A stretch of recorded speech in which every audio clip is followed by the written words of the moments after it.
In today's video, I'm going to teach you how to edit the alias on a color legend in Tableau desktop. This can be particularly useful if you want to customize the labels for improved clarity or presentation. Let's dive in and walk through this process step by step. First up, you'll need to open your Tableau desktop app. If you haven't already, just find the Tableau icon on your desktop or in your applications folder and double-click to launch it. Once Tableau is up and running, the next thing you'll want to do is access the worksheet you're working with. Navigate through your files, open the relevant workbook, and find the particular worksheet you want to modify.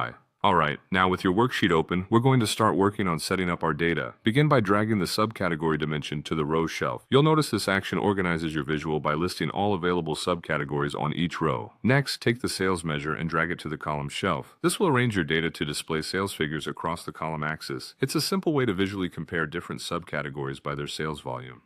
Now, for some added visual insight, we're going to take the category dimension and drag it over to the color section under the marks field. This action will apply a different color to each category, making it super easy to differentiate them at a glance. You'll immediately see your chart light up with various hues representing these categories. This step is crucial for the visual impact of your data, so give it a moment for any adjustments Tableau might need to process.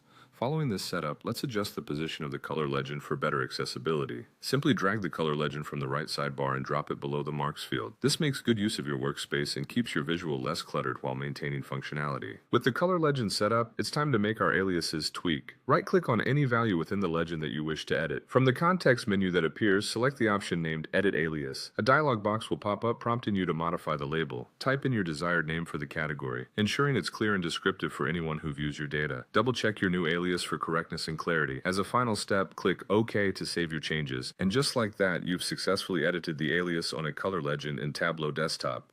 Remember, this simple yet powerful customization enables you to tailor your data presentation to suit the needs of your audience or your personal preferences. Thanks for tuning in, and I hope you found this guide helpful. See you in the next video.